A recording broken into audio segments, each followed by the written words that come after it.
The views and opinions expressed in this podcast are for informational and entertainment purposes only and do not constitute professional advice. Listener discretion is advised, and we encourage you to seek appropriate guidance for your individual circumstances. The hosts and guests are sharing personal experiences and perspectives which may not reflect those of all listeners. Thank you for joining us on this journey.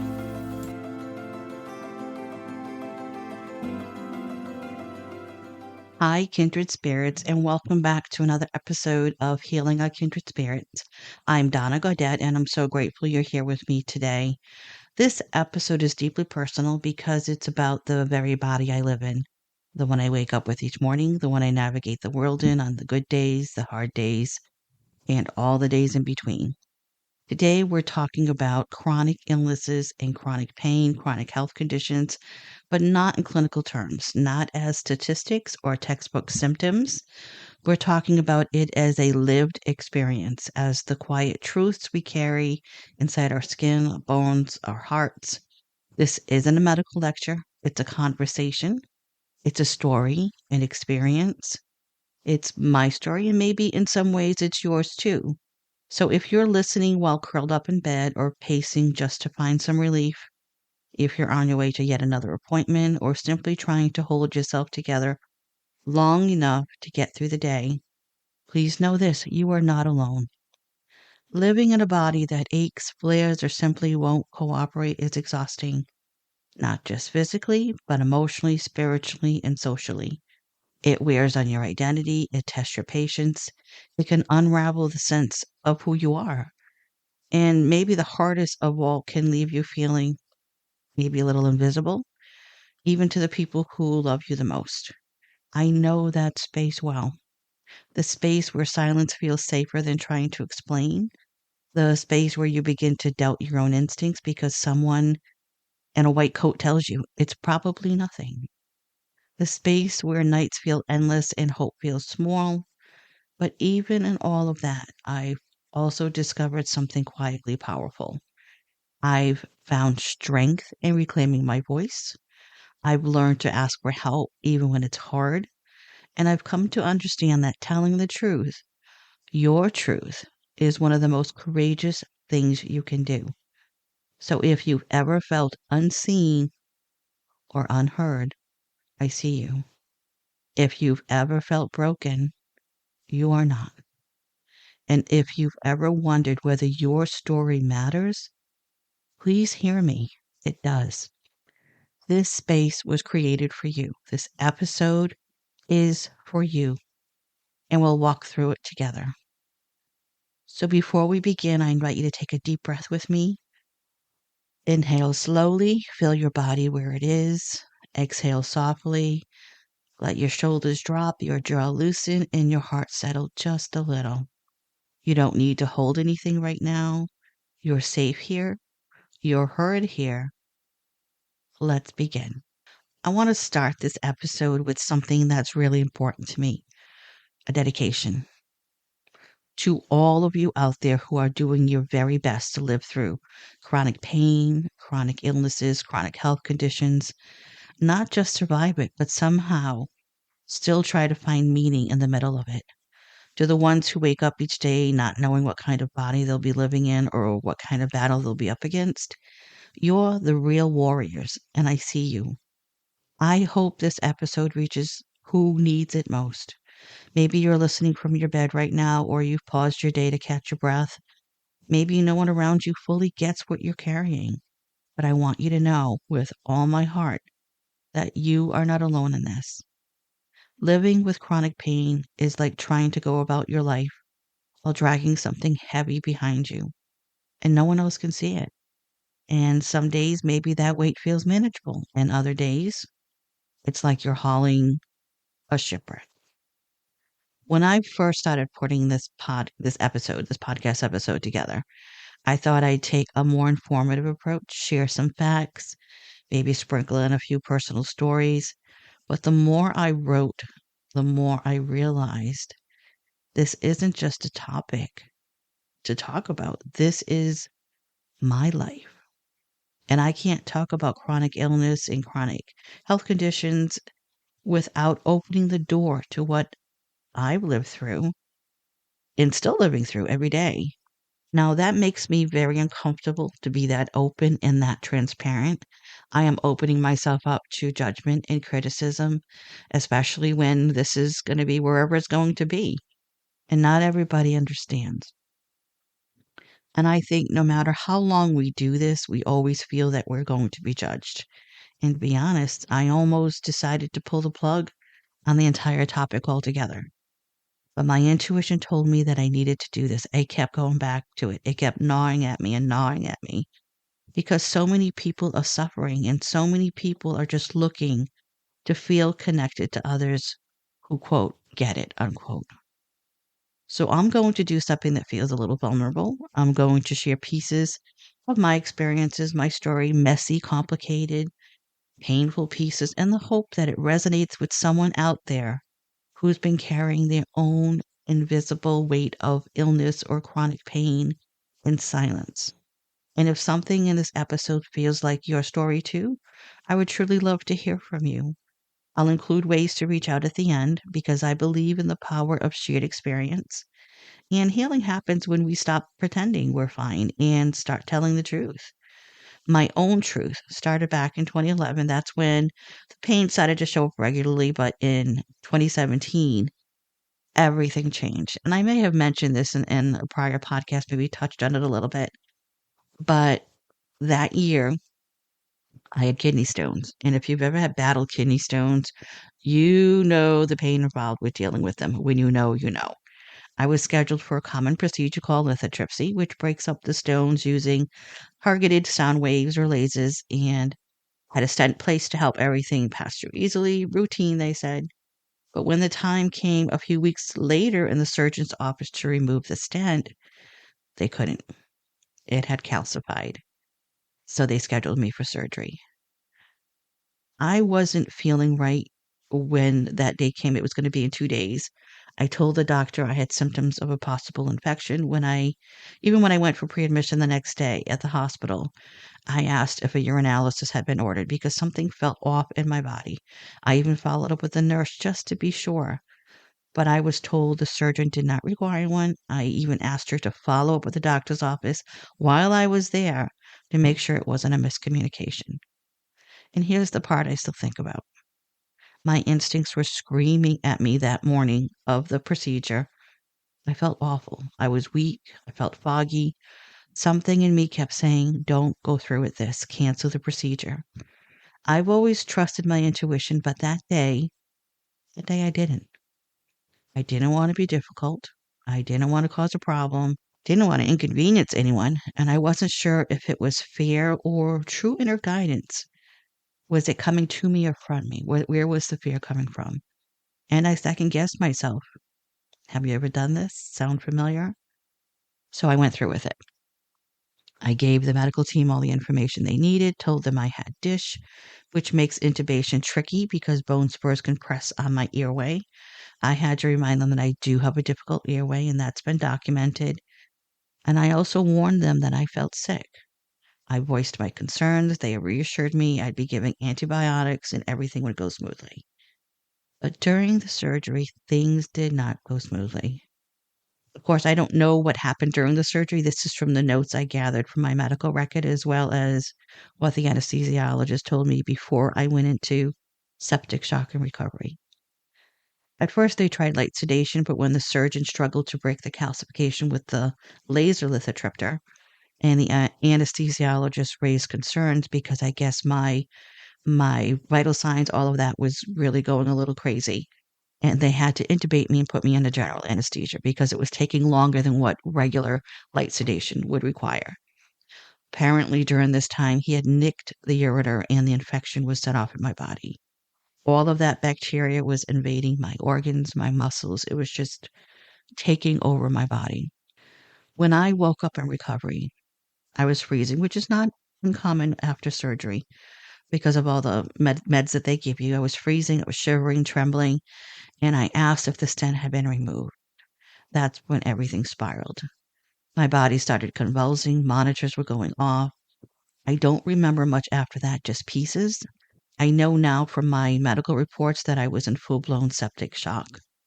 They rushed me to the ICU. My husband had to sign papers for them to put in a central line in my neck with 4 ports. They pumped me full of broad-spectrum antibiotics while they tried to identify what kind of infections I had. And unfortunately, the process could take days for the lab to identify which bacteria they are dealing with. And as it turned out, there were 2 different types of bacteria in my bloodstream. 2. And I was told later that if I had gone home that day, if I had managed to be okay enough to leave, and this happened on the way home, I might not have survived the trip. That scared me. I don't remember much of the ICU days, but I know my husband never left my side.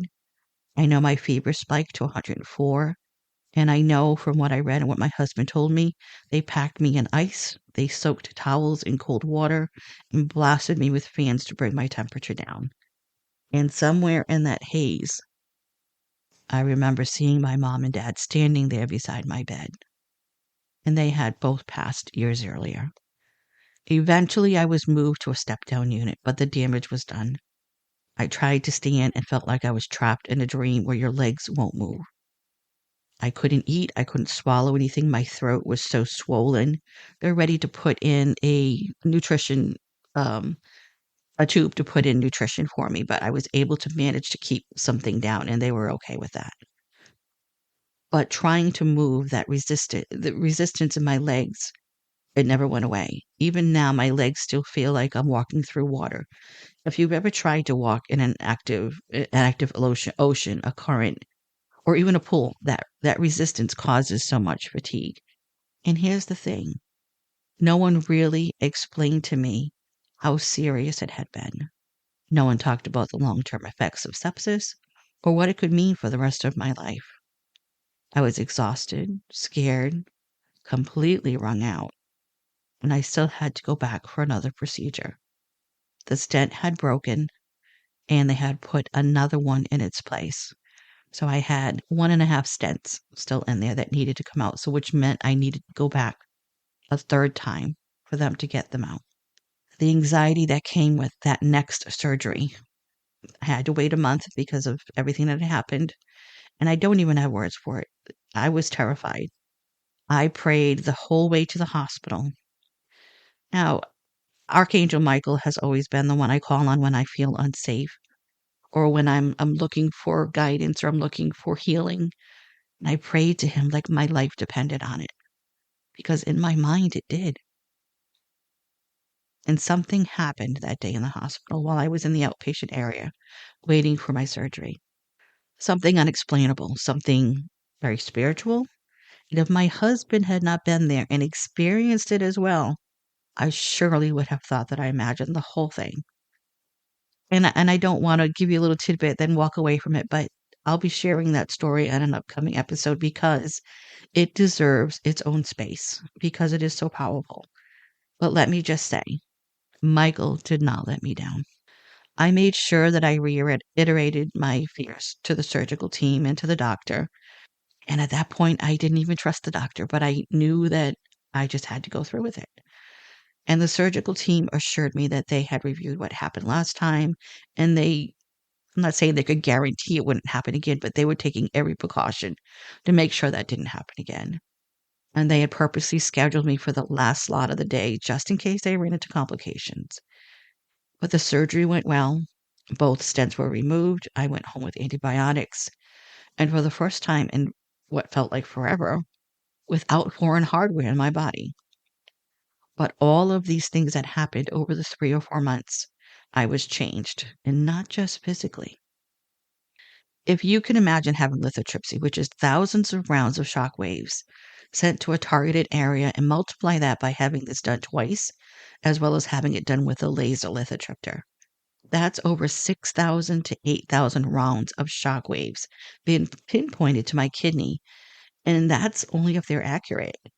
And I recently found out through imaging that I have a small tumor in my adrenal gland, and your adrenal glands sit atop your kidney, and they are confident that it is benign. But as someone who has had cancer, I don't take that lightly. But the side effects of everything that I went through, And I didn't know there was a name for it. I didn't know until a few years ago because doctors couldn't explain anything to me. They couldn't tell me what was wrong because I didn't fit into a box.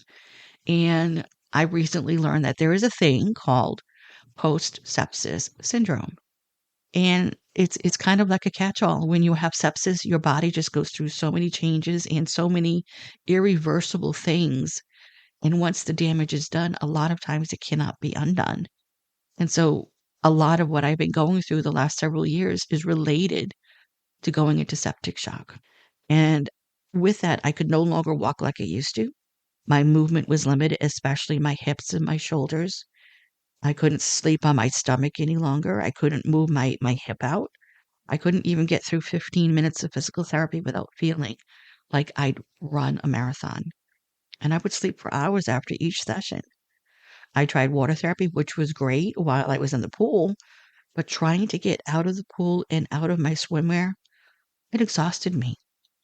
At the time of all of this happening, I was working as a massage therapy program director and instructor. I loved my job, loved it. It was one of the best jobs I've ever had. But the brain fog, the fatigue, the physical limitations, I just couldn't do it anymore. And after 3 months on medical leave, and I wasn't really improving physically, they needed me back, but I wasn't ready, physically or mentally. So I had to let that job go. And I reluctantly applied for SSDI, which is Social Security Disability Insurance. I felt crushed and I felt defeated. I had worked since I was 13 years old. I really never not worked except when my kids were little, but not working was foreign to me. It just didn't sit right with me. It didn't seem real. But getting approved for disability, and if you've been through the process, you know it can take forever. And it took me 13 months, and that's considered fast, but it was 13 months of no income, of going from a two-income household to a one-income household. I still struggle with fatigue, the joint pain, bone pain, and I live in a body that no longer feels like my own. And I was later told by a doctor that my imaging looked like that of someone in their 80s, and I was only in my 50s.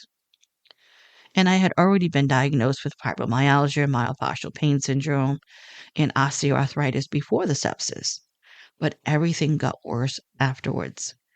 I started having heart palpitations, arrhythmias. My inflammation markers kept climbing. For an example, the C-reactive protein test, which measures inflammation in your body. Normal, I think, is up to 6. I started out with maybe 6, then 12. After I had sepsis, it started to climb steadily. 14, 18, 22, 28, and I believe now it's at 34. But I still can't get answers as to why. And the only thing is because my body, it's constantly fighting itself. I kept asking for answers, but no one really had them. I wasn't textbook, they said. I tried steroid injections in my knees, my hips, my shoulders, and the side effects from the steroid injections were horrendous for me. But I got them for years to have some relief. My blood sugar spiked, my blood pressure spiked. I'd end up at the ER with heart palpitations. But I was just trying to get some relief. And I did for about 2 or 3 weeks at a time, and then I had to wait another 4 months to be able to have them again. Eventually, I found out that I had DISH. Now, DISH is an acronym for diffuse idiopathic skeletal hyperostosis, also known as Forester's disease. I found it on my own in my electronic health records. No one ever told me. And the frustrating part, it's listed as a rare disease that allegedly doesn't cause pain, but thousands of us living with it really beg to differ. And I believe now it's starting to be studied more widely by the Arthritis Foundation, which is good for all of us who suffer with it. Maybe that's happened to you too. Maybe you've had to play detective with your own health, digging through records, researching symptoms, finding more questions than answers. It's exhausting. And I also struggle with what I said about post sepsis syndrome. It's kind of like a catch all because they can't figure out what else is wrong. And of course, medical PTSD because of what happened. And anytime I need to go for a procedure or any kind of testing, anytime the idea of going to the hospital comes up, I really fall into this deep, dark, scared, anxiety ridden feeling. And the part that I'm dealing with now um, is that I need to go and have another surgery. I have a very large kidney stone in my right kidney, and they can't blast it. They can't do it the way they did before because it's too big. And so I have to go to Boston to have an operation called percutaneous nephrolithiotomy. And it sounds as scary. It sounds scary, and it's scary for me, especially when you deal with medical PTSD. And I have been putting it off, and I know I need to get it done. And I'm hoping by the end of the summer I'll have enough courage to do it. I've already met with the surgeon. I already met with the anesthesiology team. I'm just scared. I'm just scared because I don't want to end up worse than what I am now. And that's what terrifies me. That's what terrifies me. And PTSD, or whichever way you have it, whether medical or anything else, it's a real thing. And it's not talked about nearly enough. And I'm grateful for finding helpful forums on social media that have been a source of great information and support over the years. These are just some of the invisible illnesses that people live with every day. Some like fibromyalgia, osteoarthritis.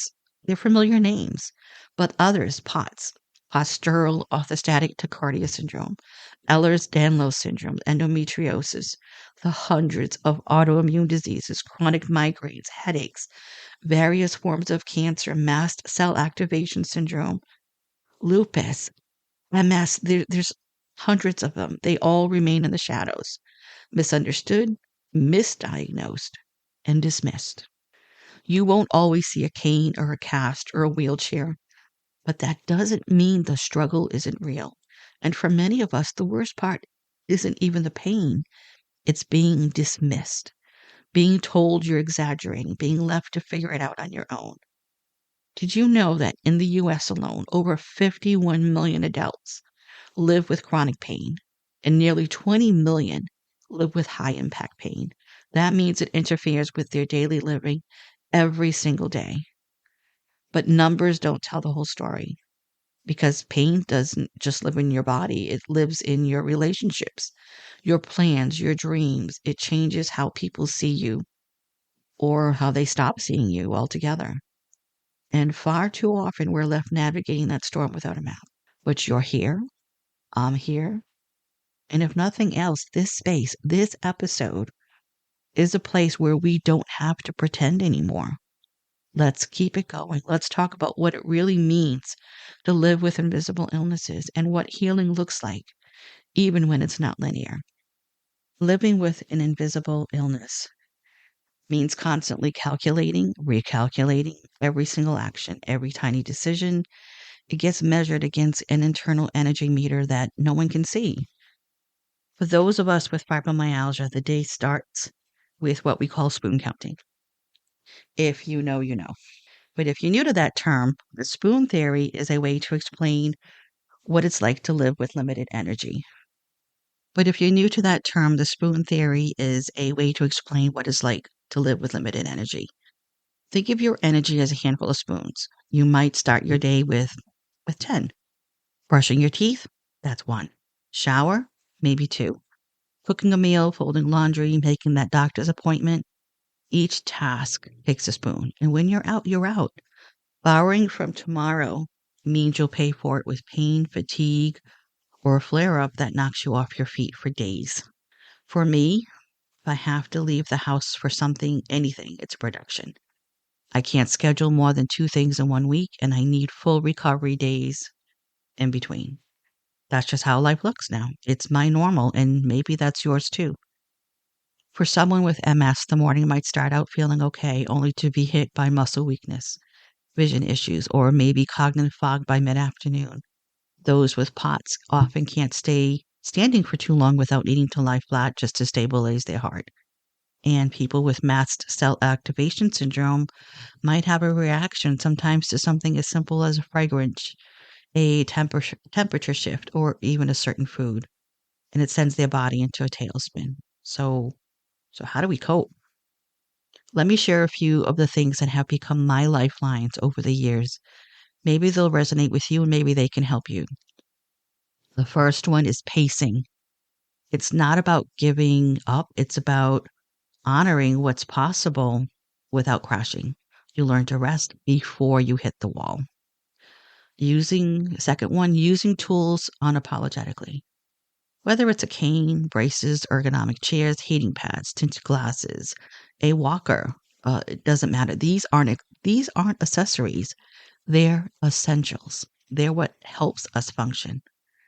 Third, rest rituals. For me, it might be lying on a heating pad midday, stretching gently, or just sitting quietly with a soft meditation. Even 10 minutes can help me feel more grounded. Number 4, simplified meals and gentle nutrition. Some days I can cook, and there are other days, whatever I can manage, and that's okay. There are some days I might start out with a great plan, and my husband has to take over, or we end up ordering takeout. And I don't know about you, but I know with me, when my pain level is up, I don't feel like eating, or when I'm stressed, I don't feel like eating. So we always keep things on hand like soup, things for sandwiches, something simple. And let's see, 1, 2, 3, 4. Number 5, community. This one is everything. I've found amazing groups on Facebook, from people living with chronic conditions to caregivers and TBI survivors. Reading their stories, seeing their honesty, it reminds me I'm not the only one struggling. It doesn't take my pain away, but it helps me hold it with a little more perspective. We see each other, and there's deep healing in that. No judgment. The next one, creative outlets. Journaling, writing has always been my salvation. Telling stories like this one, making art, doing crafts, reading, listening to music, all of these have become soul medicine for me. Next one, symptom tracking. I've found apps that help log flare ups, triggers, meds, and even moods. It helps me advocate for myself when I see patterns my doctor might miss. I have an app that tracks all of our medication. We check it off when we take it so we know that we took it. At the time that we took it, everything is logged, so I know I don't double take something. Next one, therapy. Honest to goodness, sit with your feelings, therapy. In 2017, when everything began spiraling for me, I found a therapist. I've had therapy off and on throughout my adult life, but this time I stuck with it because I needed to. I was losing myself. I lost everything that I valued: my job, the people that I worked with, my sense of identity, a career that I loved, my health.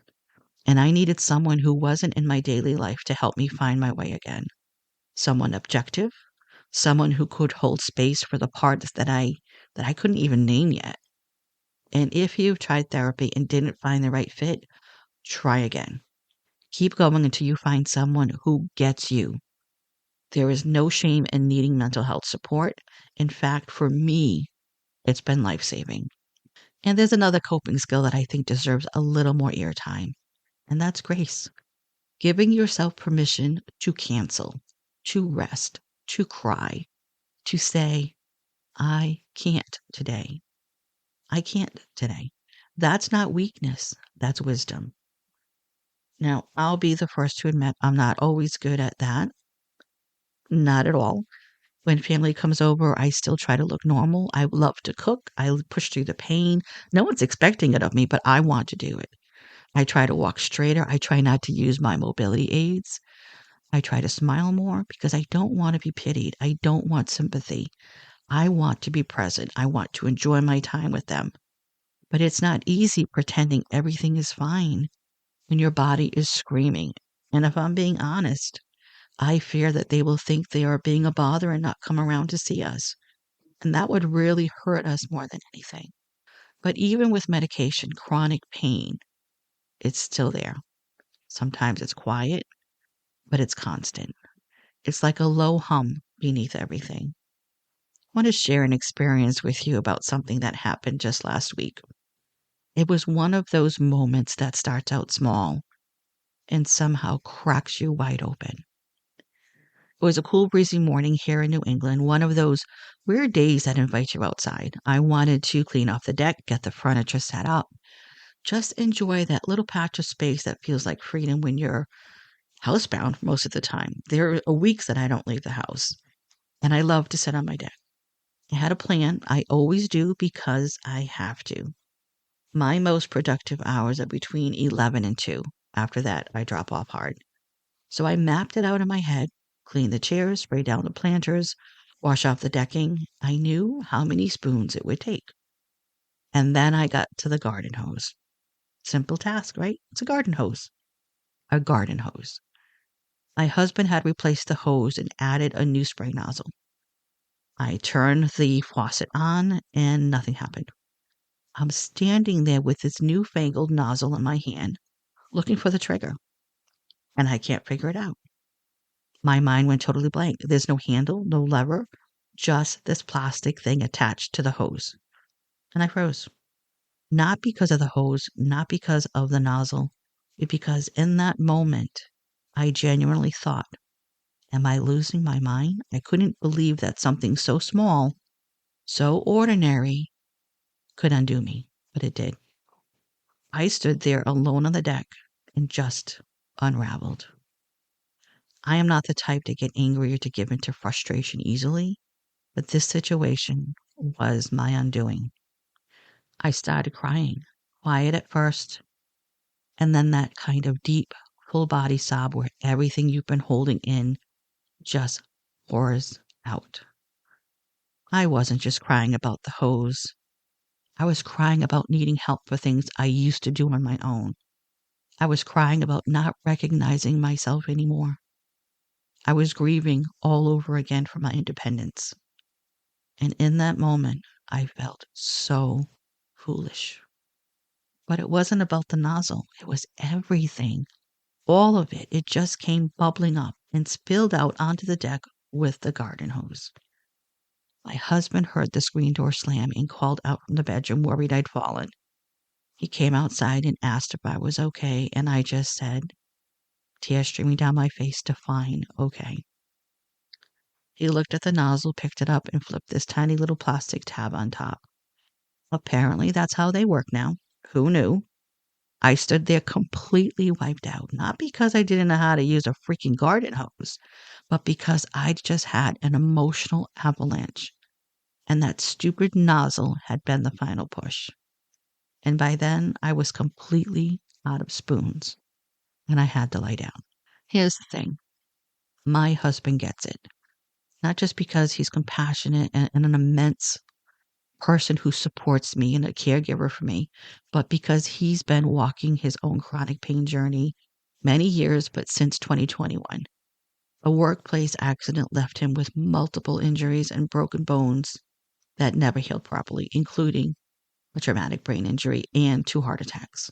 He has cognitive struggles now, short-term memory challenges, pain, fatigue, and a lot of days that are just really hard. He can't do many of the things he used to do, and neither can I. So we navigate this new normal together. And thankfully, we like each other because we're together 24/7 and have been since August 2021. We've been together for almost 30 years, but 24/7 since August 2021. But what we've learned through all of this is that sometimes the best support isn't someone fixing things for you. It's someone who just lets you fall apart without judgment. Someone who hears your sobs from the other room and doesn't rush in to make it better, but sits beside you and says, I know, me too. That morning on the deck reminded me of something important. That grief doesn't always look like a funeral or a goodbye. Sometimes it looks like a garden hose and a grown woman sitting there defeated, mourning all the things she used to do without even thinking. I want to share a quote that I read years ago, but didn't fully understand until that morning. And the quote is, quote, I sat with my anger long enough to know and realize that it was grief, unquote. I get that now. I really do. Maybe you're struggling with the same thing. Grief is many things because, like healing, it's not linear. And when we grieve the loss of something in our life, it doesn't have to be the loss of a person. It can be the loss of our identity, independence, a job, relationship, or in most cases, all of the above. So maybe you're listening and you don't have a name for what you're going through yet, or maybe you've collected so many diagnoses you've lost count. Either way, your experience matters. Your story matters. Even if your chapters are written in silence, even if the world doesn't see your pain, you're still here. You're still writing, and that is no small thing. You are not alone.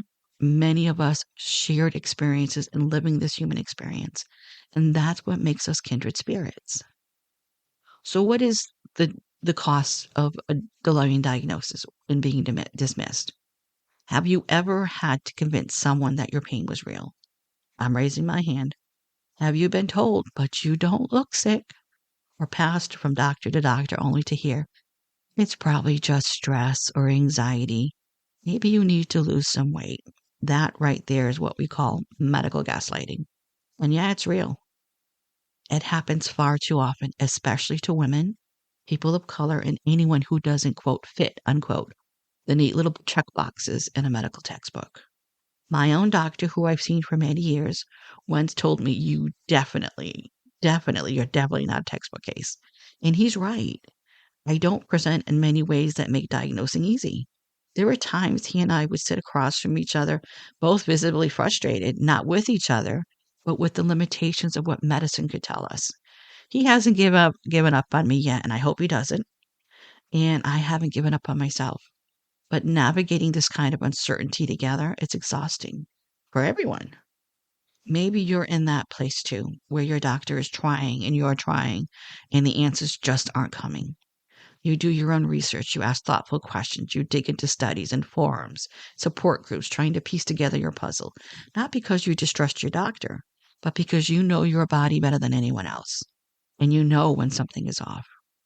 That 2019 study found that more than half the people with chronic symptoms waited over a year for a diagnosis. Many waited far longer. I was one of them. I've been told to exercise more, that it was probably hormones, that weight loss would solve everything. I even had weight loss surgery pushed on me during routine appointments, without any discussion about my medical history or personal boundaries. I've made it very clear since then that I will not be having that conversation again, not only because of a deeply personal family history, but because of my own medical PTSD. And maybe many people say this, but I'm saying this, I don't have an eating problem. I feel like I have a metabolic problem. And I'm not closed to help. I want to feel better. I want my body to feel better, to look better. I want to be healthier, but I also want answers. But I want those answers to come from a place of respect, from my individual journey, not from a checklist and a manual. I'm not a case file. I'm a person, and so are you. And it is a special kind of grief to know in your soul that something is wrong and to be told or made to feel that it's all in your head because the dots connected from testing don't make sense. That kind of dismissal chips away at your spirit. It makes you question your reality. It makes you doubt your strength. And still, you keep going. That's the part that people don't see, the persistence, the hope, the sheer will to get up and try again. And I want to talk about something. I'm going to really put myself out there now and be really vulnerable. And I'm going to talk about something that's really hard to say out loud. Absolutely needs to be said. Weight bias is real in the healthcare field.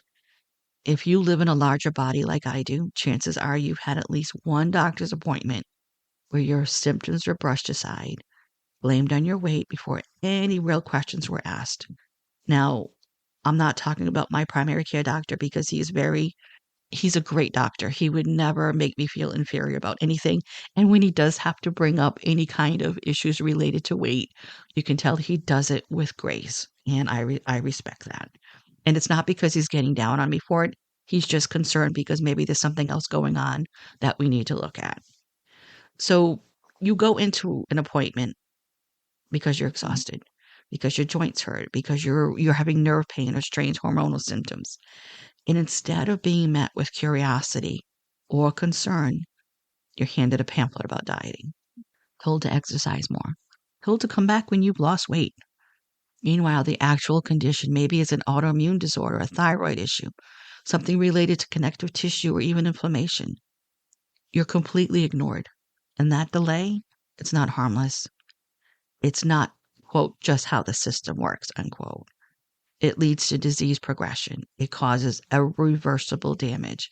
It adds another layer of trauma and mistrust. And for many, it's the reason they stop seeking care.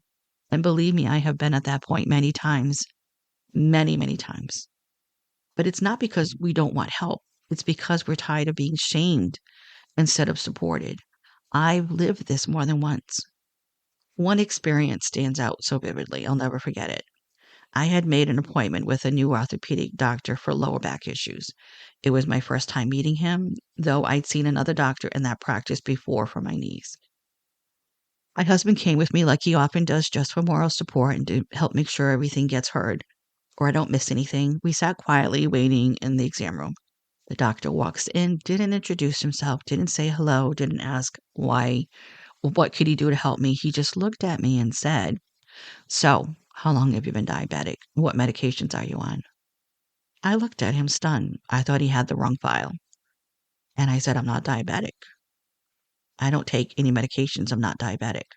He didn't look up, just stared into the chart and said, again, more firmly this time, "Well, you must be diabetic with a BMI of dot, dot, dot." He didn't finish the sentence. He didn't have to. I already knew where he was going. And I wanted to cry. I wasn't being seen as a human being. I was being reduced to a number, a stereotype, assumed to be unhealthy and undisciplined, based solely on my body. My husband stepped in and said, "She's not diabetic.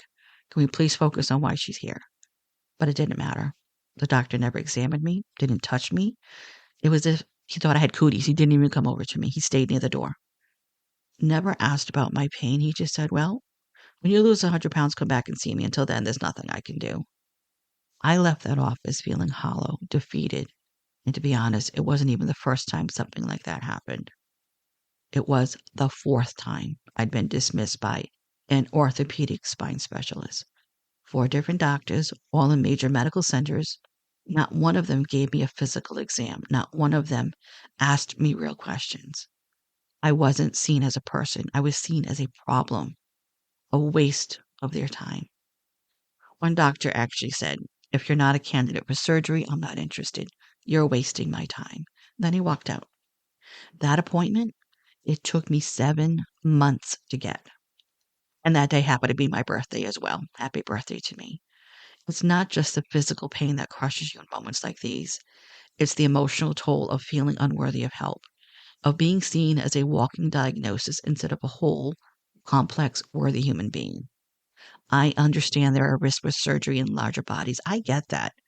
That doesn't mean I don't deserve imaging, testing, or a real evaluation to figure out what's actually wrong. That doesn't mean I should be pushed aside because I don't fit the picture of who deserves medical care. Another time I went to an orthopedic specialist for my knees. He walked in, tossed the chart onto the desk, and said, "You're not a candidate for knee replacement. Your BMI is too high. Get it down to the accepted number and call us back." Then he added, "We can try you on Ozempic to help take the weight off, but the rest is on you." Now here's what that doctor didn't ask me.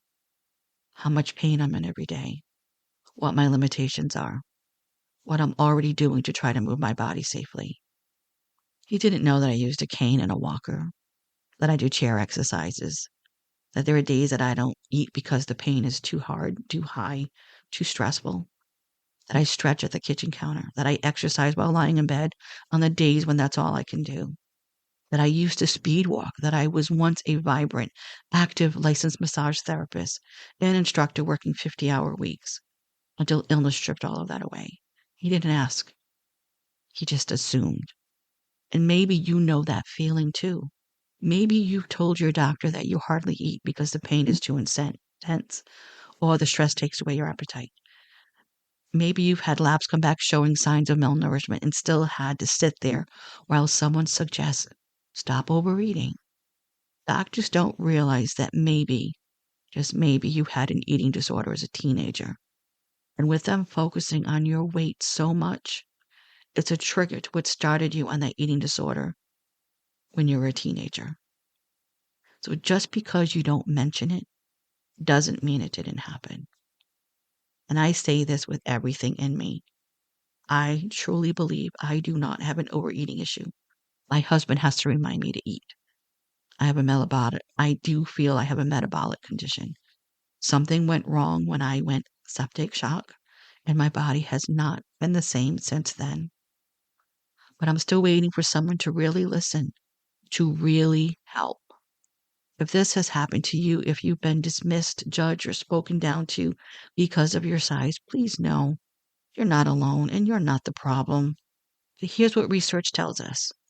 A 2021 study in obesity reviews found that weight stigma in healthcare leads to increased psychological distress, avoidance of care, and poor treatment outcomes. People with higher body weight are significantly less likely to receive preventive screenings, including cancer screenings, because providers focus on weight instead of symptoms. And weight bias disproportionately impacts women, people of color, and those with invisible illnesses, creating double or even triple barriers to proper care. And a 2015 survey found that 46% of patients in larger bodies reported being treated with less respect by healthcare professionals simply due to their size. This has happened to me several times when I was reading medical reports. When I had imaging done, they would blame the image of not being clear because my body habitus was too large. I don't understand how this can happen. Not everyone is a size 10, so just because your equipment can't image properly, I don't deserve to have a diagnosis or studies done. I obviously fit in the machine with no problem, so why can't your imaging get a clear picture? And let's be honest, when you're in pain, when you're scared, when you're desperately looking for answers, the last thing you need is to be blamed for your own suffering. So, how do you advocate for yourself when facing weight bias? If this is something you've experienced or are still navigating, I want you to hear this. You deserve respectful, compassionate, and thorough care at any size. And here are a few ways you can reclaim your voice when it feels like it's being ignored. Name what's happening. You can say, I understand that weight can be a factor, but I'd like to focus on these specific symptoms and what might be causing them. What about redirecting the conversation? You can ask, what would the next step be if I were in a smaller body presenting these same symptoms? Bring documentation, journals, test results, a written health history. Even sleep or activity logs from a tracker or an app can shift the conversation from judgment to facts. And seek out weight inclusive providers. Look for doctors who practice through a health at every size approach. There are growing online directories and support groups that can point you toward providers who will treat you as a whole person, not your BMI. And take up space unapologetically. You are not the problem. You are allowed to expect full, competent, compassionate care. If you've ever walked out of a doctor's office feeling ashamed instead of supported, if you've ever hesitated to speak up because the last time you did, your weight was the only thing they saw, if you've stopped seeking care like I've honestly thought about doing myself because you just couldn't face another round of judgment, please know this. Your body is worthy of care. Your pain is worthy of investigation. And you are worthy of being taken seriously, just as you are. So let's change the narrative. Let's speak the truth. And let's do that together. And we all know that there's a quiet heartbreak that comes from living in medical limbo. Millions of people live with unexplained symptoms, pain, fatigue, brain fog, instability, digestive issues, you name it. Things that disrupt lives completely, and yet every test comes back normal. I've been there. Maybe you have too. You know your body's falling apart, and yet you're told you're fine. You feel broken, but on paper, you're healthy. Let's talk about the facts for a moment. That same 2019 study in the Journal of General Internal Medicine found that over 50% of people with ongoing chronic symptoms waited more than a year for a diagnosis. Many weeks, several years before they finally have a correct diagnosis. What I mean by this is most times people are diagnosed with fibromyalgia, for example, and then a few years down the road, it's discovered it wasn't fibromyalgia, that it's MS. But you didn't click all the boxes that you were related to this, but we had to put you somewhere. This has happened to several friends of mine over the years. For many, especially women and people of color, it can take 5 to 10 years or more, and often dozens of providers before anyone starts connecting the dots. For people with endometriosis, the average delay in diagnosis is 8 to 10 years. For Ehlers-Danlos syndrome, the delay can stretch over a decade, even as symptoms progress and quality of life diminishes. And while time ticks by, you lose more than just answers. You lose energy, money, trust, hope, confidence in your own body, sometimes even confidence in yourself. I know it's cliche to say time is precious, but in the world of chronic illness, time lost waiting for a diagnosis isn't just frustrating, it's very traumatic. And meanwhile, I'll be honest, there are days, maybe you do this too, that I watch medical shows. I have a hard time watching them sometimes, but now and then I will watch one and I roll my eyes. The patient comes in with a rare condition, the team huddles around a whiteboard. Voila! They solved the case in 42 minutes. Wouldn't it be nice if we all had our own 21st century Dr. House? Someone who could see through the mystery and give us a name, plan, a way forward. I can't tell you how many times I wish that life would imitate art in that way. And then there's that crushing moment. You finally get your blood work or imaging back and everything is, quote, normal, quote. Don't get me wrong, it's not that you want something to be wrong, but after all this time struggling for answers, it feels like you hit a brick wall. Your body is screaming in pain, but the lab report whispers, "You're fine." And you start questioning everything. Is it in my head? Am I exaggerating? Am I wasting their time? Let me say this as clearly as I can. Just because your test results are, quote, normal, unquote, does not mean nothing is wrong. Normal is a setting on a dryer. It's not a measure of your truth. So if you're in that space, if you're holding a stack of clean labs, but your body feels like it's falling apart, here are a few things I've learned. Validate your own experience. You are not imagining this. Just because it isn't showing up in blood work doesn't mean it isn't happening. Ask for deeper investigation. You can say, these results are normal, but I'm still having serious symptoms. Can we explore other possibilities?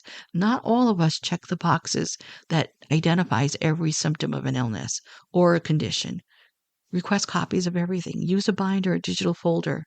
I can't tell you how many times I've found important clues hidden in after visit summaries or buried in test notes. And an important thing is correct inaccuracies. Read those notes carefully. Many electronic systems allow you to flag incorrect information so they can review it and check it accordingly. Make sure you do it because your records might be read by another provider one day, and those small errors can change how you're treated. And ask for referrals. If your doctor can't help you, don't be afraid to say, can we consider referral to a rheumatologist, a neurologist, a pain specialist? My doctor is great. When I go in and I ask a question, or if I say, could it be this? Could it be that? Should I see this doctor, that doctor? He has no problem whatsoever referring me to another doctor, another specialist. He is wonderful that way. But here's a tip I love. Ask the nurses who they go to. They always know the doctors who listen, the ones who care, and the ones who don't rush you out the door. And be honest about the toll it's having on you. You can say to your doctor, this is affecting me emotionally as well as physically. I need support. That vulnerability may open the door to new care pathways. If you're not honest with your doctor, they can't help you. You can't sugarcoat everything. If you're going in that day and they ask you on your pain scale, and you're at a solid 9, and you say, "Oh, I have a 2," okay, they're not gonna really go too far with you that day. But if you're honest and say what your pain level is, you're not being difficult. You're just being honest.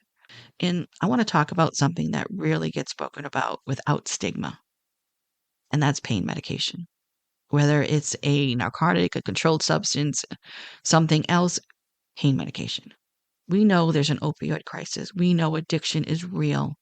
But at the other end of that pendulum swing is an entire population of people who live with unmanaged pain, not because they want narcotics, but because nothing else touches the suffering.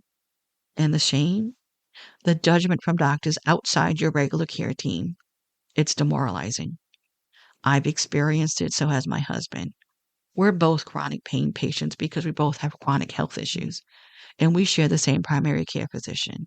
He's thorough, he's cautious, he makes sure we're within safe parameters and that we're exploring other options like physical therapy, holistic practices, um, therapy, meditation, nutrition, everything. He is very thorough. We'll try everything else before going down that route. I know both my husband and I have tried many different medications before we looked at this type of medication. And still, we need medical support, and we shouldn't be shamed for that. So I had that honest conversation with my doctor. I made sure we had a plan. I made sure I was doing everything else I could. Everything was documented. I was doing mental health support, guided meditation, deep breathing, diet changes, energy work, all of it, because I never wanted to rely on medication alone. But if you're someone who uses pain medication to get through your day, please hear me when I say this. You are not weak. You are not broken, and you deserve to be treated with compassion, not suspicion. I recently came across an Instagram video that shared statistics on people being denied pain medication after surgeries during recovery, even during the procedure itself. My heart broke. We're talking about people getting knee replacements and being sent home with Tylenol. I couldn't wrap my head around it. So if you're preparing for any medical procedure, please have those conversations with your care team in advance. Don't assume your pain will be managed. You need to advocate for it. If you live with chronic illness or chronic pain, chances are you've been treated like a drug seeker at some point, especially if you had to go to the ER. It's an awful feeling, isn't it? I've gone to emergency rooms for things completely unrelated to my pain conditions, and still, once they glance at my medication list, it's like a silent judgment takes place. Their demeanor shifts. Suddenly, you're not a person in distress. You're a statistic, a liability. And the truth is, 9 times out of 10, I refuse pain medication at the ER because I've usually already taken something at home. But the assumption is there, the stigma, the dismissal. I'm there for something totally unrelated to my health conditions. Maybe I got a bop on the head. Maybe I'm experiencing some kind of infection going on. I'm not there for pain meds. I'm just there to get testing done. But it's disheartening. It's humiliating. And it's a quiet injustice that so many of us have endured in silence. And have you experienced this too? Have you ever gone to the ER and felt like you were being judged before you even opened your mouth? I'd love to hear your story. If you feel safe to share it, let's keep shining a light on these truths because our stories deserve to be heard. So, how do we advocate for ourselves and our loved ones at the doctor's office? The reality is, doctors are overwhelmed. They're overbooked, overworked, and often have just 10 to 15 minutes with each patient. That's not an excuse, but it is a reality. And it means that your voice, your story, matters more than ever. You may be one of the many patients they see that day, but you are the only expert on what it feels like to live in your body. So, what does using your voice look like? This is what I do. Document your symptoms. Track your pain, your fatigue, your flare ups. Patterns can be powerful. Use clear, functional language. Don't just say, I'm in pain. That's just so general. Say, I can't lift a pan. I can't climb the stairs. I can't stand for more than 10 minutes. Be as specific as you can because just saying I'm in pain is so general. And then you're going to have to hunt and peck, and that's wasting time. And come prepared. I'm really good at this one. I open my notes app before every appointment with a list of things I want to talk about. My doctor actually smiles now when he sees it because it keeps us focused and efficient. Okay, let's read off that list one at a time. What's next? What's next? And we're able to get through that in the allotted time that we have for that appointment. And bring a support person. Even just having someone in the room with you can help keep you grounded and help you remember what's said. My husband always comes with me for my appointments, and I try to make it to all of his. But if I'm having a bad pain day and I can't go to the appointment with him, he conferences me in and I can help him with any questions he may have with the doctor. Because it's hard to remember everything. And ask questions. What else could this be? Ask, what else could this be? It's such a powerful question. And what's our next step is another. And trust your gut. If something feels off about your body or about your care, listen to that voice. And if necessary, get a second or third opinion. And maybe most importantly, don't be afraid to speak the truth about what this is doing to you. The pain, the exhaustion, the grief, the fear. Your voice is your lifeline. Let me repeat that again. Your voice is your lifeline. You're not being difficult. You're being brave. And brave doesn't always mean loud or certain. It just means refusing to give up. And if you have a doctor who does listen, like mine does, who meets you in the middle, who works with you like a teammate, hold on to them. That partnership is sacred. And showing up prepared, honest, and ready to work together isn't just helpful, it's empowering. Because at the end of the day, you're not just advocating for answers, you're advocating for your life. So, what's the social toll of being sick? And I use sick in the general term of dealing with health conditions. Chronic illness doesn't just change your body, it changes your place in the world. It changes your friendships, your family dynamics, your sense of belonging. You start saying no more than you say yes. You cancel plans not because you want to, because your body won't let you follow through. And after a while, the invitations slow down. Sometimes they even stop altogether. And that's when the loneliness settles in. Not because you choose isolation, not because you don't want connection, but because explaining your limits takes energy you don't have. Because every time you try to help someone understand, it takes a little piece out of you.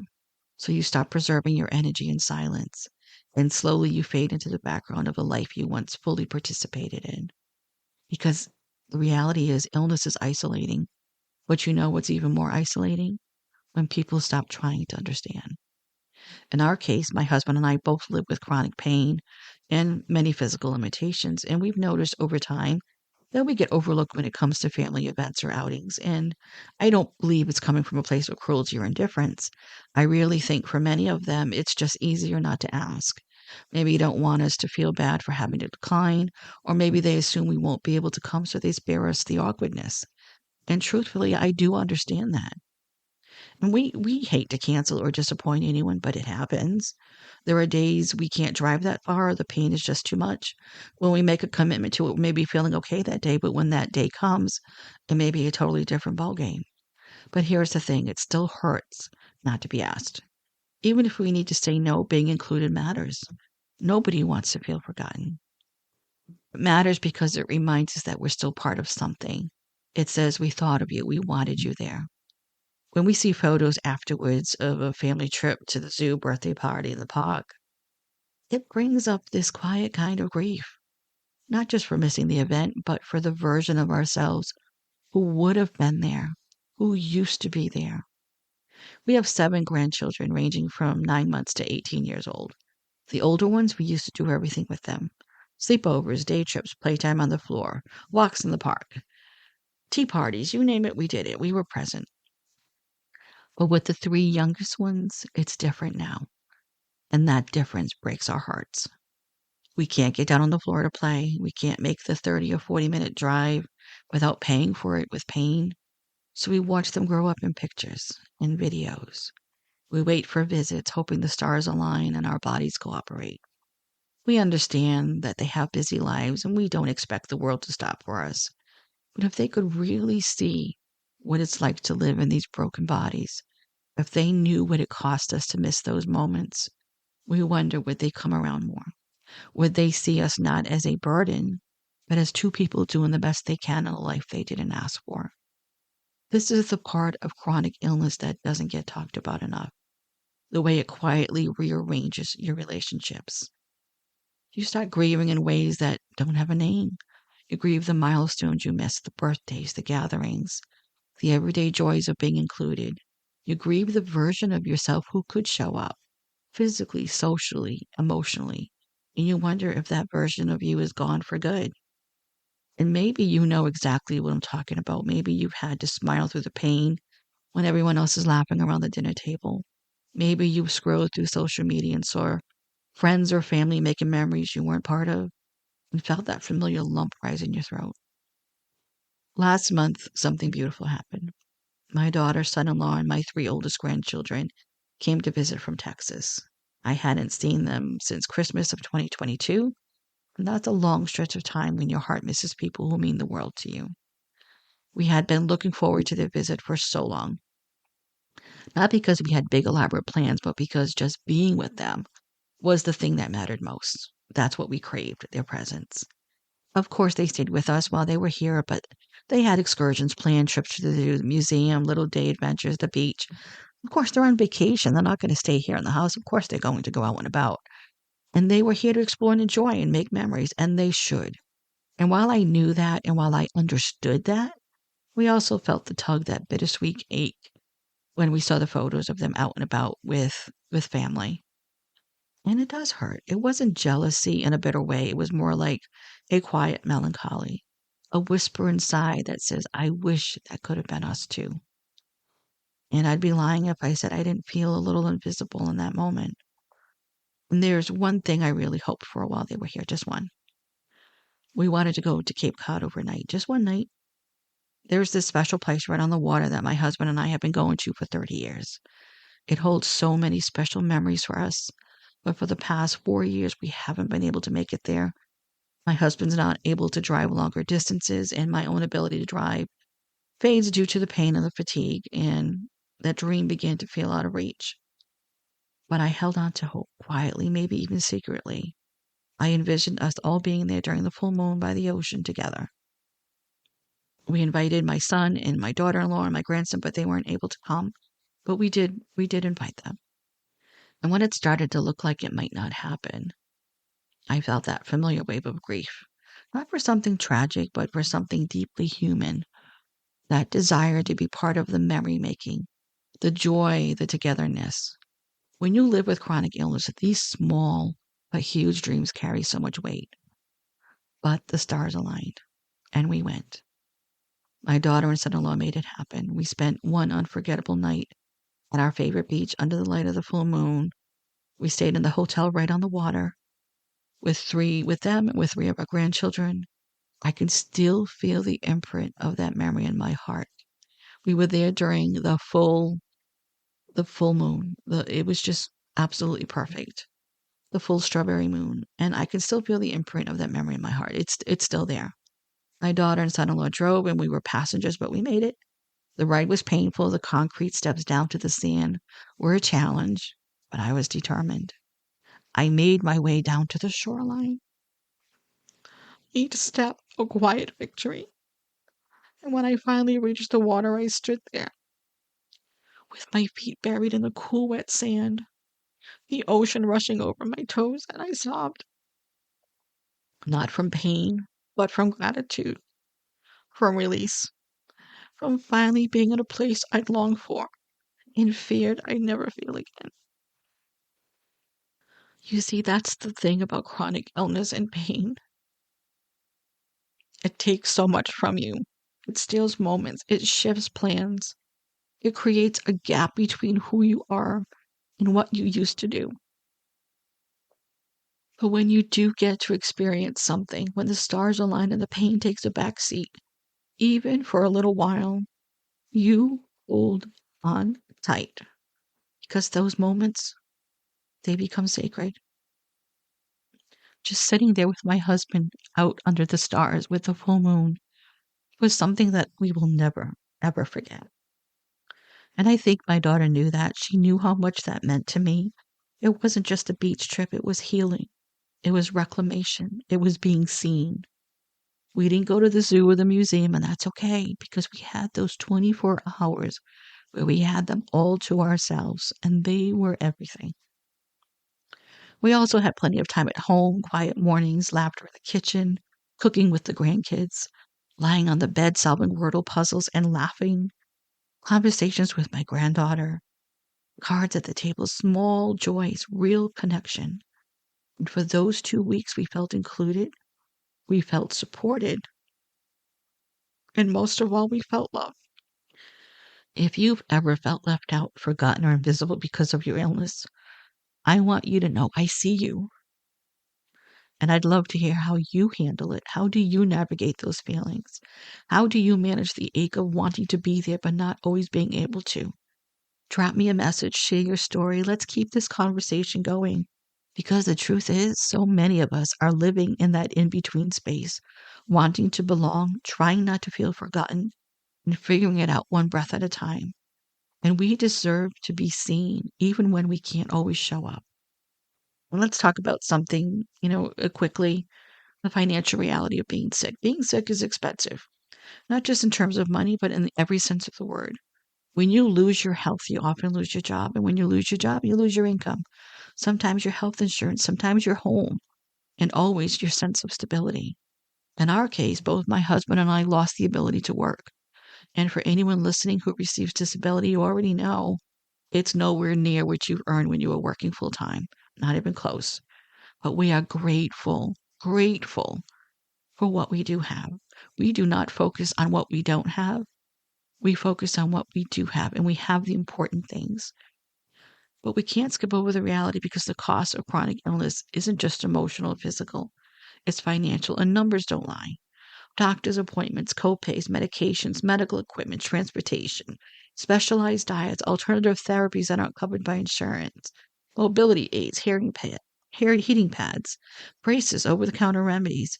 Every single one of those costs something, and usually they're not luxuries, they're lifelines. And then there's applying for Social Security disability, SSDI. That process, it can be brutal. It's not just filling out forms, it's a full-time job when you're already barely holding your life together. It's paperwork, doctor's notes, legal documentation, denials, appeals, waiting, more waiting. When I applied, it took over a year, 13 months to be approved. And I was one of the lucky ones. I had enough work credits, I had strong documentation, I had several doctors who advocated for me, and it still felt like climbing a mountain in the dark. So many people wait years, they get denied multiple times, they give up, or worse, they don't survive the wait. And all the while, the bills don't stop. The medications don't become optional. Life keeps asking you to show up even when you're running on empty. And I want to say this clearly. If you're struggling financially because of illness, you're not lazy, you're not failing, you're not broken. You are doing the best you can with a system that was not built for you, and that matters. So I want to talk briefly about the emotional toll of chronic illness and chronic pain. The part we try to keep hidden behind polite smiles and I'm fine answers, the emotional weight. My therapist once told me, she said, when you ask someone how you feel and they say, I'm fine, it doesn't seem like it covers enough. So a good comeback, a good response is, I'm good enough. And it's true. When someone asks how you're feeling, I'm good enough. And you don't need to go into further explanation. But living in a body that no longer works the way it used to, maybe never did, can take an enormous toll on your mental health. Not just once in a while. I'm talking about the kind of toll that builds quietly over time, the kind that wears down your spirit, one unspoken frustration at a time. Depression, anxiety, medical PTSD, grief, shame. It's all a part of it. And the hardest part, most of us feel like we're supposed to just push through it. Be positive, be strong, be grateful. I don't believe in toxic positivity, but I do believe in having a positive mindset to help get through the tough times. But sometimes you're just tired of hurting, tired of explaining, tired of waking up to a body you don't even recognize, tired of having sleepless nights of being so much in pain, tired of feeling like a burden, tired of grieving a life that used to feel so full. I received a message from a listener recently that said, and it hit me right in the heart. And she said, I feel like I'm fading. People think I'm lazy or antisocial, but I'm just tired of trying to explain a body I don't even understand myself. I felt that. I've lived that. I'm living that. Most of you are as well. There have been nights when the pain made me question my worth, nights where I've laid there in the dark wondering what I bring to the table anymore, nights where hope felt so far away I couldn't even remember what it felt like. There have been mornings when even trying to get out of bed felt like climbing a mountain. Still is. When the idea of showering or eating or responding to a text felt impossible because the brain fog was so thick. I couldn't hold a thought for more than a second, and that happens quite a lot. And I know I'm not alone. So many people are fighting these silent battles on top of their physical pain. And that emotional weight, it's heavy, heavier than most people realize, and sometimes even heavier than the physical pain itself. You are not weak for feeling that way. You are not broken. You are a human being navigating the unimaginable. And it's okay to need support for your mind and heart just as much as your body. And as I mentioned earlier, one of the most important decisions I made in my own journey was reaching out for help, real help. Not the kind that says think positive and sends you on your way, the kind that sits beside you in the dark and says, you don't have to do this alone. For me, that meant working with a great therapist, someone outside of my daily life, someone who could hold space for the parts of me I was too exhausted to explain to anyone else. It changes everything. And maybe for you, that kind of support looks different. Maybe it's a counselor, a spiritual advisor, a mental health hotline, a trusted friend, a clergy member, or even an online support group. Whatever it is, please don't hesitate to seek out emotional help. You don't need to be strong by pretending you're okay. You don't have to tough it out to prove your resilience. Reaching out for support isn't weakness, it's wisdom. It's self preservation. It's the first step back toward hope. Because even when things feel impossibly hard, there is still hope. Even if you can't see it yet, even if it's just a flicker in the dark. Hope doesn't always roar. Sometimes it whispers, but it's always there. And so is help. But you have to reach for it. So, how do you let go of what was to make space for what is yet to be? How do you navigate the dreams you had for your future? Where we all have dreams, we all have goals. We had retirement plans, big ones. The dream was to sell the house, tuck our favorite belongings to storage, buy an RV, and travel the country together. Road trips, national parks, visiting family, windows rolled down, just having fun. That was our retirement vision. It kept us growing through the hard years, the someday. But that dream, it doesn't fit into our bodies anymore. My husband can't drive more than 20 minutes at a time. I can't sit for long without pain taking over. Even just being in a vehicle for 20 to 30 minutes can knock us out for the day. So the RV idea, it had to be released. And that hurt. There's grief in letting go of what you thought your life would be. There's grief in the practical things like income and retirement accounts. But there's also grief in the symbolic losses, the loss of freedom, the loss of spontaneity, the loss of hope for the future you used to imagine. We've had to begin the slow, complicated work of creating a new vision, a dream 2.0, if you will. And truthfully, we don't know what that looks like yet. We're still navigating so much uncertainty. We don't have all the answers, but we've come to a place of peace with the unknown. And that took a lot of surrender, a lot of soul searching, a lot of tears, a lot of grieving, and a lot of letting go. And somewhere along the way, I've come to believe something really important. You can be both exhausted and empowered. Let me say that again. You can be both exhausted and empowered. You can be grieving and grateful, and you can feel like everything has changed and still believe that something beautiful can come from what's next.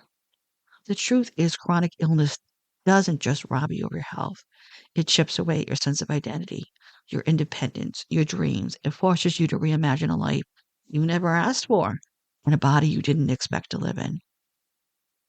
And that's a lot to carry. But here's what I've learned. There is still a life to be lived. It may look different. It may move slower. It may require adaptation, creativity, and more rest than you've ever thought possible. But it's still yours, and it still counts. You may have to dream smaller, or dream sideways, or dream on a different timeline. But you're still allowed to dream.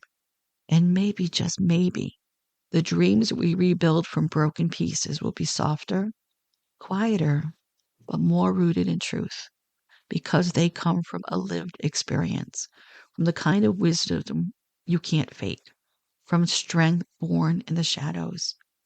You can choose to live in the past, to live in the space of what was, which you hold on so tightly, while letting the hope of tomorrow's possibilities slip through your hands. As devastating as my husband's accident was, if it weren't for that accident, we wouldn't have discovered he had a pancreatic cyst that needed further imaging. We would not have had these last few years to spend time together. We have always had a close, loving relationship, but when you go through something as a couple, it can make or break you. And we are grateful for the little moments that transmutes our moments of sadness and pain and uncertainty into moments of opportunities for growth and many times joy and laughter. Because anyone who knows the chronic pain and illness journey, there are not usually many joyful moments. So when you do have them, you live life joyfully, at least for that moment. And that, my dear kindred spirits, is still a beautiful life. And just remember that healing is not linear, just like grief. You probably heard that phrase before. Maybe you even said it, but when you're living it, when you're waking up in a body that shifts from day to day, what does that actually mean? It means healing doesn't follow a straight, predictable line upwards. It doesn't unfold neatly like check marks on a list. It doesn't always feel like progress. And some days you might feel strong, maybe even hopeful. You make a meal, you go outside, you find yourself laughing. And for a brief moment, it feels like you're coming back to yourself. And other days, it feels like your body betrayed you again. You wake up in pain, you cancel plans, you reach for your toothbrush and realize that feels like a mountain. You start to wonder, am I going backwards? Am I losing the progress I thought I made? But here's the truth I want you to hold close, especially on those days. A flare up doesn't erase your progress, a setback isn't failure, and a hard day isn't the end of your healing. Healing with chronic illness or pain is not about getting back to normal. It's about learning to live with a new normal, one that shifts, evolves, and sometimes completely surprises you. And that can be frustrating. It can even feel unfair. It can make you feel like you're starting over and over again. I've had those days too. There are moments when I'll be laughing, genuinely enjoying something, and suddenly a muscle spasm in my back and my ribs brings me to tears. Just like that, I'm grabbing the heating pad, pausing the moment. It's humbling. And sometimes it's heartbreaking. And yet even those moments are part of healing. Because healing just isn't about feeling better. It's about learning how to soften into your limits instead of fighting them. It's about listening to your body instead of shaming it. It's about redefining what it means to be worthy, even when you're unwell. Sometimes healing looks like a doctor finally hearing you. Sometimes it looks like getting through the grocery store without crying in pain. And sometimes it looks like staying in bed and not feeling guilty about it. It's cyclical, it's layered, and it's deeply personal. There is no final destination you have to reach to be considered healing. You don't need to earn a badge. You don't have to prove anything. And every time you choose rest or pushing yourself past that edge that we all know is there, every time you ask for help, even when it makes you feel vulnerable, every time you offer yourself some grace instead of criticism, that is healing. And the most beautiful thing, healing doesn't have to happen in isolation.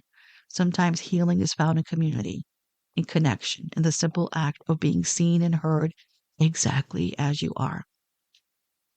I'm one of those people who have no problem posting online and asking positive thoughts or praise when I'm having a bad pain day. You know what? It helps. I keep my friend circle very small, and the ones who are there get it. I'm not looking for sympathy. I'm not asking anyone to fix it. I just want to be met with empathy, with presence. And when someone sends a message that simply says, I hope you're able to rest today, it lands in my heart like a warm hug. And it reminds me that I'm not doing this alone. Somehow it takes away the power that pain has over you, even just for a little while. So if you're in a hard place right now, maybe in the middle of a flare up or a mental low or just that invisible heaviness that settles in your chest, please hear me. You didn't mess up. You didn't go backwards. You haven't failed. You are still healing, even here, even now. Reach out to someone. Say what you need to say, whether it's a whisper or a shout, whether it's one sentence or a full heart spill. Even if it's melting down over a garden hose, share only what you're comfortable sharing. And those who truly care, they won't judge you. And for the ones who do, you have every right to unfollow, mute, or gently remove them from your life. Because healing isn't just about your body, it's about protecting your peace. You are allowed to take up space in this world exactly as you are, without explanation and without an apology. So, on the days when everything feels like too much, come back to this truth. Healing isn't linear, but healing is still happening. And you, my dear soul, are still worthy of love, care, and joy, even in the messiest, most uncertain parts of your journey. Maybe no one has ever said this to you before, so let me say it now and say it with my whole heart. You are not difficult. You are not exaggerating. You are not too sensitive. You are not lazy. You are not broken. You are not making it all up. You are never too much. And you are always, always enough. You are showing up for yourself in a system that too often demands silence over truth, compliance over curiosity, numbers over names. That is brave. That is sacred. To every person listening who lives in a body that doesn't always listen, I see you. I am you. You are not weak for needing rest. You are not selfish for setting boundaries. You are not less than because your path looks different than the one you planned. You are resilient. You are empowered even on the days you don't feel strong. You are still worthy even when you're in pain. You are still healing even when it's messy. You are still here, and that matters more than words can say. So if you've made it to this point in the episode, and it is a long episode, I hope something in these stories and these truths and my truth remind you that you are not alone. You are not alone in the fatigue, not alone in the waiting rooms, not alone in the missed moments, not alone in the grief that comes from living in a body you don't always recognize. And if you're someone who loves someone living with a chronic illness or pain, thank you. Thank you. Please don't try to fix it. Just be there. Listen with compassion, without judgment. Stay, support, believe. Your presence, your steady, patient presence, is more healing than you'll ever know. And to those of you walking this road step by step, breath by breath, I want you to know you're not alone. This space, this podcast, this community, it was created for you. So keep going however slowly you need to. Keep speaking your truth, even when your voice shakes. And above all, be gentle with yourself. You're doing more than surviving. You're living courageously, honestly, and with a kind of strength the world too often overlooks. And that, my kindred spirit, is everything. I truly thank you for being here in this sacred space with me today, for allowing me to speak my truth, and for being open to hearing it. I care about you. I care about your story, your journey, your healing, wherever you are on your path. We're all walking this road together, imperfectly, tenderly, and so very human. If this episode touched your heart, if it helped you feel seen, understood, or even just a little less alone, I'd be honored if you shared it with someone who might need to hear these words too. You can always connect with us in the Healing Our Kindred Spirits private Facebook group, or visit our public podcast page, Healing Our Kindred Spirits. You can also reach out directly through our website or email me personally at healingourkindredspirits@gmail.com. I would love to hear your story. And if you feel called to share, know there is space for you here. Until next time, my kindred spirit, be gentle with yourself. Be brave in your truth. And remember, even the unseen wounds deserve compassion. I'm Donna Gaudette, and this is Healing Our Kindred Spirits. Thank you, thank you, thank you for walking the sacred path with me.